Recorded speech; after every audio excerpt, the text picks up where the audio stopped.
আসসালামু আলাইকুম এভরিওয়ান, কেমন আছেন সবাই? চলে এসেছি আরেকটা রেসিপি নিয়ে। আশা করছি পুরো ভিডিওটা আমার সাথেই থাকবেন। আজকের রেসিপিটা কিন্তু একটু অন্যরকম। আমার আজকের রেসিপি হলো কোরাল মাছের মাথা ভুনা। তো চলুন দেখে নিই মূল রেসিপি আমি কিভাবে তৈরি করেছি এটি। তো দেখুন, আমি এখানে কোরাল মাছের মাথা কেটে টুকরো করে নিয়েছি। মাছের মাথাটা যেহেতু অনেক বড় বড় ছিল, তো এই কারণে আমি একটু টুকরো টুকরো করে কেটে নিয়েছি।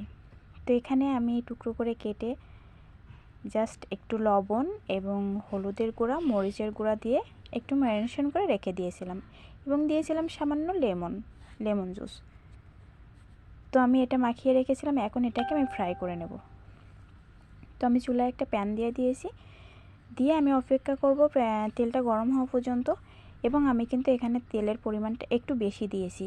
এ কারণে দিয়েছি কারণ আমার মাছের মাথাটা বড় সাইজের ছিল, এজন্য একটু হালকা ডিপ ফ্রাই করা প্রয়োজন ছিল। তা না হলে মাছের ভিতরে ভালো করে মশলা ঢুকতো না বা টেস্টি হতো না। এই জন্য আমি এটাকে একটু ডিপ ফ্রাই করে নিয়েছি। আর যেহেতু মাছের মাথা ভেঙে যাওয়ার ভয় থাকে, তাই একটু ফ্রাই করতে হয়।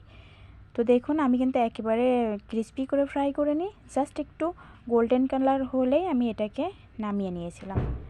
তো আমার মাছের এক সাইডটা কিন্তু ফ্রাই হয়ে গিয়েছে। এখন আমি অন্য সাইডটাকে ফ্রাই করে নেব। আমি একটা একটা করে উল্টে নিচ্ছি।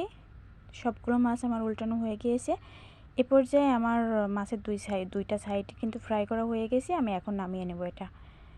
তো নামিয়ে নিয়ে আমি এখন মশলাটা কষিয়ে নেব। বাট আমি কিন্তু মশলাটা কষিয়ে নিয়েছি, অন্য কোনো এক্সট্রা তেল নেয়নি। আমি যে তেলে এই মাছটাকে ফ্রাই করেছি, মাথাটা ফ্রাই করেছি, সেই তেলটাই কিন্তু আমি ইউজ করেছি। আর এই তেলটা আপনারা ইউজ করবেন, যেহেতু এই তেলটা একই তেল বারবার ফ্রাই করলে কিন্তু পুষ্টিগুণ নষ্ট হয়ে যায়। এই কারণে আমি ওই তেলটা দিয়েই রান্না করে ফেলাবো এবং ওই তেলটাই কিন্তু একটা ফ্লেভার চলে এসেছে। তো ওই তেলটা দিয়ে মাছটা ভুনা করলে, মাথাটা ভুনা করলে আসলে একটু সুন্দর লাগবে টেস্ট। তো দেখুন, এই পর্যায়ে আমি দিয়ে দিয়েছি আস্ত গরম মশলা এবং আমি অপেক্ষা করব পেঁয়াজগুলো একটু ব্রেস্তা কোয়ালিটির হয়ে আসা পর্যন্ত। যেহেতু ভোনা রেসিপি, তো আপনাকে অবশ্যই পেঁয়াজগুলো একটু ব্রেস্তার মতো করে ভাজতে হবে। এবং ওই পর্যায়ে আমি দিয়ে দিয়েছিলাম একটু লবণ এবং আমি আগে থেকে আদা রসুন এবং একটু টমেটোর পেস্ট করে রেখেছিলাম। এই পর্যায়ে এসে আমি সেই পেস্টটাকেও দিয়ে দিলাম। আমি এখানে টোটাল 1 টেবিল স্পুন করে আমি টোটাল 3 টেবিল স্পুন আদা রসুন এবং টমেটোর পেস্ট ইউজ করেছি।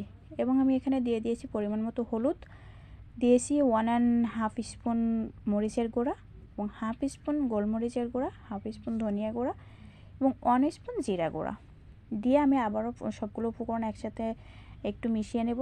এবং দিয়েছি এখানে 1 টেবিল স্পুন টমেটো পেস্ট দিয়ে আমি সুন্দর করে নেড়েচেড়ে এটাকে কষিয়ে নিচ্ছি। মশলাটা অবশ্যই আপনারা সুন্দর করে কষিয়ে নেবেন। মশলাটা যত বেশি কষাবেন, আপনার ভুনার স্মেল ফ্লেভারটা কিন্তু তত বেশি সুন্দর হবে। তো এই পর্যায়ে আমি অ্যাড করে দিচ্ছি একটু পানি। আপনারা পানি দিয়ে আরও একটু কষাবেন। এবং আমি দেখুন পানি দিয়ে দিয়েছি, পানি দিয়ে আমি প্রায় 2 মিনিট মতো আবার কষিয়ে নিয়েছি। তো পানিটা শুকিয়ে গিয়েছে, যে তেলটা উপরে চলে এসেছে। এ পর্যায়ে আমি দিয়ে দিয়েছি একটু ধনিয়া পাতা।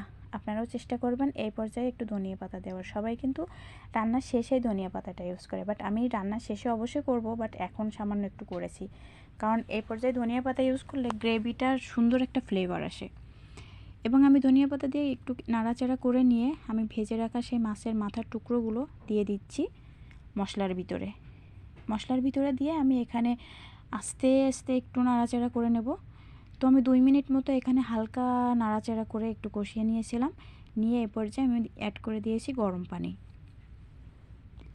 তো আপনারা অবশ্যই চেষ্টা করবেন গরম পানিটা অ্যাড করার জন্য, কারণ কষিয়ে নেওয়া যে কোনো তরকারি, ভুনা রেসিপি, যে কোনো যাই হোক, আপনার গরম পানি অ্যাড করলে সেটা সবচেয়ে বেশি সুন্দর টেস্টি হয়।